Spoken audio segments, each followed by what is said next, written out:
Halo teman-teman, selamat datang di channel Di Balik Layar Hidup. Pada kesempatan kali ini, saya ingin berbagi sebuah cerita yang sangat menarik dan penuh makna. Sebuah cerita yang tidak hanya menghibur, tetapi juga memberikan banyak pelajaran hidup yang sangat berharga untuk kita semua.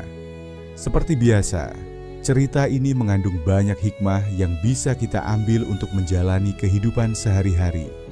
Ricardo Isaacson dos Santos Leite, atau yang lebih dikenal sebagai Kakak, tiba di Bandara Malpensa, Italia, sebagai rekrutan baru AC Milan. Saat itu, pelatih kepala Milan, Carlo Ancelotti, langsung memperhatikannya. Namun, bukannya terkesan dengan aura bintang. Ancelotti justru kebingungan. Di hadapannya berdiri seorang pemuda kurus, mengenakan kacamata, berambut rapi, dan wajah yang polos nyaris seperti anak sekolah. Ancelotti sempat berpikir bahwa klubnya mungkin telah keliru. Ya Tuhan, kami baru saja merekrut seorang mahasiswa, ucapnya dalam hati dengan nada campur aduk antara bercanda dan cemas. Penampilan Kakak sama sekali tidak mencerminkan gambaran umum tentang pesepak bola Brazil yang flamboyan dan penuh karisma di lapangan. Malah, ia terlihat seperti seseorang yang sedang menuju ruang kuliah, bukan ke tempat latihan tim sekelas Milan. Rasa heran Ancelotti terus berlanjut. Ia bahkan menyangka Kakak mungkin lupa membawa buku catatannya atau bekal makan siangnya. Bagi Ancelotti yang sudah lama berkecimpung di dunia sepak bola, ini adalah sesuatu yang aneh. Namun, satu hal membuatnya tetap membuka hati. Banyak pengamat dan pencari bakat menyebut Kakak sebagai talenta luar biasa, seorang gelandang serang berbakat meski tanpa kecepatan lari yang mencolok. Kesan pertama Ancelotti sempat membuatnya ragu. Tapi momen itu berubah drastis saat Kakak mengikuti sesi latihan pertama bersama skuad Milan. Pelatih asal Italia itu bahkan sempat menggoda Kakak dengan berkata, "Apakah orang tuamu tahu kamu bolos sekolah hari ini?" Candaan itu berubah menjadi kekaguman setelah menyaksikan performa Kakak di lapangan latihan. Dalam sesi tersebut, Kakak menunjukkan sesuatu yang tak dimiliki pemain muda kebanyakan. Meski berhadapan dengan Gennaro Gattuso, gelandang tangguh yang dikenal agresif dan keras, Kakak mampu mempertahankan bola dengan tenang dan cekatan. Gerakannya mengecoh Gattuso hingga membuat pemain bertahan itu berteriak kesal, "Sialan!" Sebuah ekspresi frustrasi dari seorang pemain senior yang menunjukkan betapa sulitnya menghentikan Kakak. Tak hanya itu, Kakak mengirim sebuah umpan ke lini depan yang gagal dibaca oleh Alessandro Nesta, bek top Eropa saat itu. Kejernihan visi dan ketenangan Kakak membuat Ancelotti kehabisan kata. Ia pun segera menghubungi Adriano Galliani, tangan kanan presiden klub. Dalam pembicaraan singkat itu, Ancelotti menyampaikan kabar gembira. "Tuan, Galliani, kita telah merekrut pemain fenomenal. Kakak memang berbeda dari pemain Brazil kebanyakan. Ia tumbuh dalam keluarga yang mapan secara ekonomi di Brasilia, ibu kota Brazil. Tidak seperti banyak pemain dari negeri Samba yang harus melalui perjuangan hidup di jalanan atau akademi kecil, Kakak bisa menekuni sepak bola dengan penuh kenyamanan. Hobi bermain bola yang dimilikinya pun didukung penuh oleh keluarganya. Kariernya dimulai secara serius saat mengikuti turnamen antar sekolah, di mana kemampuannya menarik perhatian pemandu bakat dari klub Sao Paulo. Tanpa ragu, mereka menawarkan Kakak untuk bergabung dengan akademi klub tersebut, dan pemuda itu menerima tawaran itu dengan sepenuh hati. Namun, takdir sempat menantangnya dengan ujian berat. Pada usia 18 tahun, Kakak mengalami kecelakaan serius di kolam renang. Ia terpeleset dan mendarat dengan posisi yang membuat tulang punggungnya patah. Cedera itu sangat membahayakan dan sempat membuatnya terancam lumpuh permanen. Namun, berkat perawatan intensif dan semangat luar biasa, ia pulih sepenuhnya. Banyak orang menyebut kesembuhannya sebagai keajaiban. Ia melakukan debut profesional bersama Sao Paulo pada Februari 2001 dan tampil sebanyak 27 kali dengan torehan 12 gol. Sebuah prestasi yang mengesankan untuk pemain muda. Performanya membawa Kaká masuk ke dalam skuad Brazil untuk Piala Dunia 2002. Meski tak banyak diberi waktu bermain, ia tetap menjadi bagian dari tim yang sukses mengangkat trofi juara dunia. Setahun kemudian, namanya yang kian bersinar di Sao Paulo membuat AC Milan jatuh hati. Dengan mahar 8,5 juta euro, Milan memboyong Kaká ke San Siro, di mana ia bergabung dengan sesama pemain Brazil seperti Cafu, Rivaldo, Dida, Serginho, dan Roque Junior. Di awal karirnya di Italia, Kaká menghadapi tantangan berat. Ia harus bersaing dengan pemain top seperti Rui Costa dan Rivaldo. Namun dedikasi dan kerja keras Kaká berbuah hasil. Ia sukses menyingkirkan nama-nama besar dan mengamankan tempat di tim utama.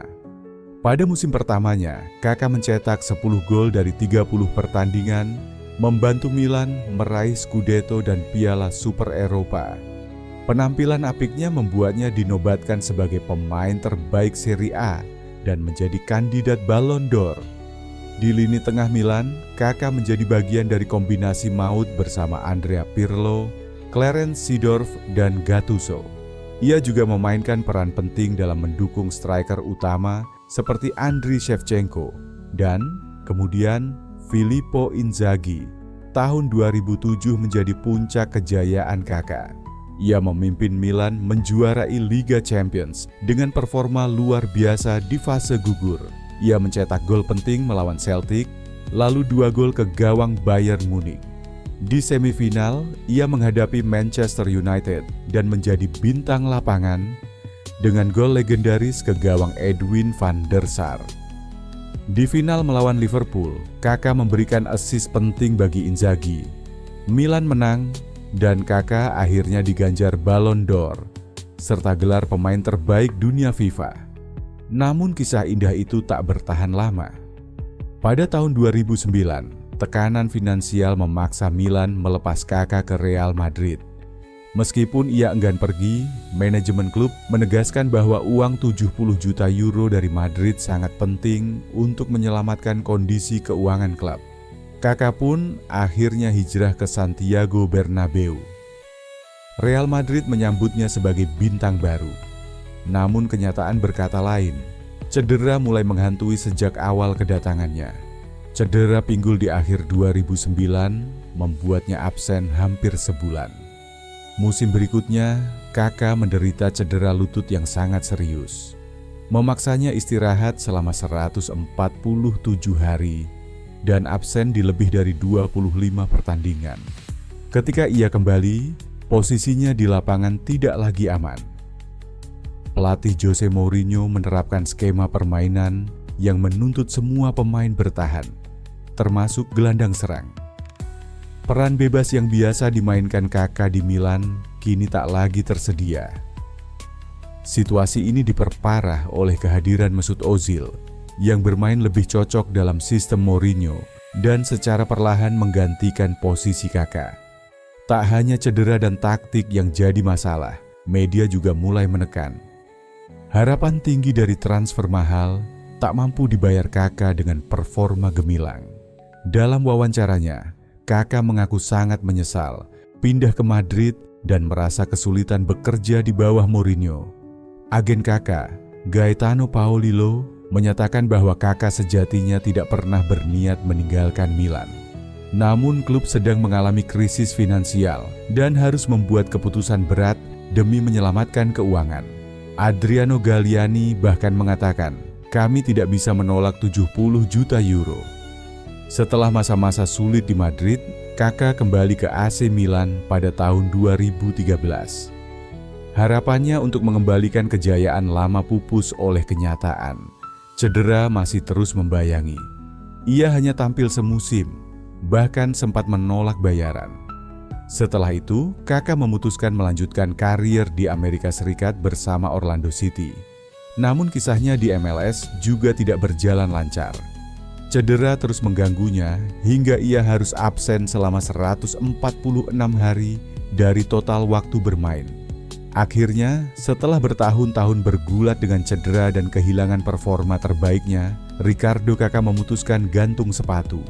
Ia pensiun bukan hanya sebagai pemain berbakat, tapi juga sebagai ikon yang sempat menyinari Eropa dan dunia. Kakak adalah representasi dari talenta murni, kerja keras, kesopanan, dan spiritualitas yang langka dalam dunia sepak bola modern. Ricardo Kakak adalah pengecualian yang langka, seorang pemain yang tidak hanya mengandalkan bakat, tapi juga ketulusan hati dan keteguhan iman. Dari bocah pemalu yang dikira mahasiswa oleh Carlo Ancelotti, hingga menjadi pemain terbaik dunia, perjalanannya adalah bukti bahwa karakter yang kuat dan kerja keras mampu menembus batas apapun.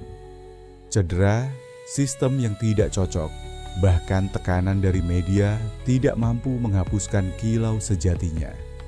Ia jatuh, bangkit, dan tetap berdiri dengan kepala tegak, bukan hanya sebagai pemain besar, tetapi sebagai manusia yang besar.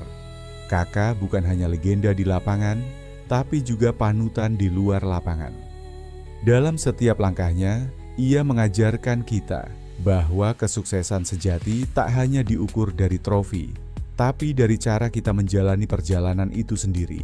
Dan mungkin yang paling menginspirasi dari Ricardo Kakak adalah bahwa dalam dunia yang bising ini, ia tetap memilih untuk menjadi tenang. Dalam dunia yang penuh ego, ia memilih rendah hati. Kakak adalah bukti bahwa untuk menjadi luar biasa, kita tak harus meninggalkan nilai-nilai kebaikan,